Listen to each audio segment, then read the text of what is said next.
ವಕೀಲೆ ಚೈತ್ರಾ ಗೌಡ ಆತ್ಮಹತ್ಯೆ ಪ್ರಕರಣಕ್ಕೆ ಸಂಬಂಧಪಟ್ಟಂತೆ ಇದೀಗ ಸಿಸಿಬಿಗೆ ಅದನ್ನ ವರ್ಗಾಯಿಸಲಾಗಿದೆ ಪ್ರಕರಣವನ್ನ. ಬೆಂಗಳೂರು ಪೊಲೀಸ್ ಆಯುಕ್ತ ದಯಾನಂದ ಸಿಸಿಬಿಗೆ ಪ್ರಕರಣವನ್ನು ವರ್ಗಾಯಿಸಿ ಆದೇಶವನ್ನು ಹೊರಡಿಸಿದ್ದಾರೆ.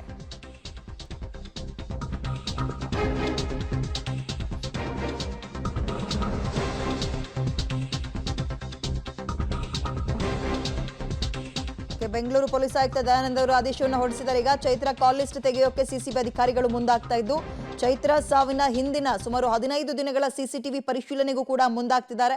ಮರಣೋತ್ತರ ಪರೀಕ್ಷೆಯ ರಿಪೋರ್ಟ್ಗಾಗಿ ಸಿಸಿಬಿ ಕಾಯ್ತಾ ಇದೆ. ಮೇ 11ನೇ ತಾರೀಕು ಸಂಜಯನಗರ ಠಾಣಾ ವ್ಯಾಪ್ತಿಯಲ್ಲಿ ನಡೆದಿದ್ದಂತಹ ಪ್ರಕರಣ ಇದು.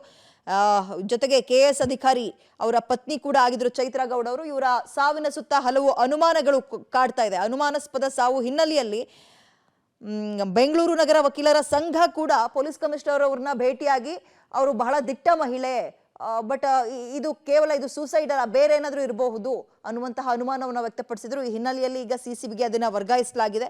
ಕೆಐಡಿಬಿ ಅಧಿಕಾರಿ ಶಿವಕುಮಾರ್ ಅವರ ಪತ್ನಿಯಾಗಿದ್ರು ಚೈತ್ರಾ ಗೌಡ.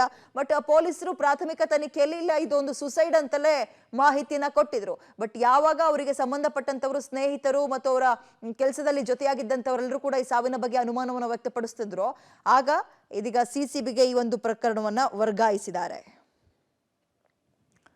ಹೆಚ್ಚಿನ ಡೀಟೇಲ್ಸ್ ನಮ್ಮ ಪ್ರತಿನಿಧಿ ನರಸಿಂಹಮೂರ್ತಿ ನೀಡ್ತಾರೆ. ನರಸಿಂಹಮೂರ್ತಿ, ಈ ಪ್ರಕರಣದಲ್ಲಿ ಆರಂಭದಲ್ಲಿ ಡೆತ್ ನೋಟ್ ಕೂಡ ಸಿಕ್ಕಿತ್ತು. ಪೊಲೀಸರು ಪ್ರಾಥಮಿಕ ವರದಿಯನ್ನ ಇದು ಸುಸೈಡ್ ಅಂತ ಹೇಳಿದ್ರು, ಆದ್ರೂ ಕೂಡ ಅನುಮಾನಗಳು ಕಾಡ್ತಾ ಇರೋ ಹಿನ್ನೆಲೆಯಲ್ಲಿ ಸಿಸಿಬಿಗೆ ವರ್ಗಾಯಿಸಿದ್ದಾರೆ. ಡೀಟೇಲ್ಸ್ ಏನ್ ಸಿಗ್ತಾ ಇದೆ? ಸಿಸಿಬಿ ತನ್ನ ತನಿಖೆಯನ್ನ ಆರಂಭ ಮಾಡ್ತಾ?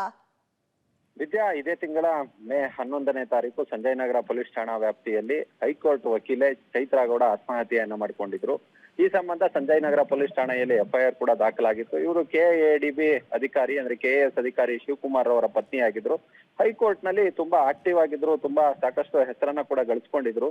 ಇವರ ಸಾವಿನ ಸುತ್ತ ಒಂದಷ್ಟು ಅನುಮಾನಗಳು ಕಾಡ್ತಿದ್ದಾವೆ ಅನ್ನೋ ನಿಟ್ಟಿನಲ್ಲಿ ವಕೀಲರ ಸಂಘ, ಬೆಂಗಳೂರು ವಕೀಲರ ಸಂಘ ಕಮಿಷನರ್ ಅವರಿಗೆ ಒಂದು ಪತ್ರವನ್ನ ಸಹ ಬರೆದಿತ್ತು. ಪತ್ರವನ್ನ ಬರೆದು ಇದು ಈ ಒಂದು ತನಿಖೆಯನ್ನ ನೀವು ಸಿಸಿಬಿಯಿಂದ ಮಾಡಿಸ್ಬೇಕು, ಇದರ ಸಾವಿನ ಹಿಂದಿನ ರಹಸ್ಯವನ್ನ ಕಂಡುಹಿಡಿಬೇಕು ಅನ್ನೋ ನಿಟ್ಟಿನಲ್ಲಿ ಕೇಳ್ಕೊಂಡಿದ್ರು. ಹೀಗಾಗಿಯೇ ಕಮಿಷನರ್ ಬಿ ದಯಾನಂದ್ ಅವರು ಒಂದು ಆದೇಶವನ್ನ ಹೊರಡಿಸಿದ್ದಾರೆ. ಈ ಪ್ರಕರಣ ಸಂಬಂಧ ಅಂದ್ರೆ ಚೈತ್ರಾರವರ ಸಾವಿನ ಸುತ್ತ ಈ ಸಾವಿನ ತನಿಖೆಯ ಹೊಣೆಯನ್ನ ಇದೀಗ ಸಿಸಿಬಿಗೆ ಹೆಗಲಿಗೆ ಕೊಟ್ಟಿದ್ದಾರೆ.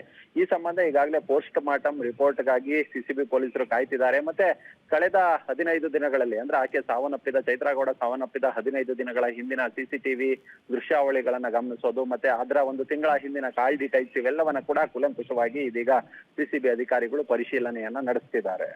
ಓಕೆ, ಥ್ಯಾಂಕ್ ಯು ತಮ್ಮ ಡೀಟೇಲ್ಸ್ಗೆ.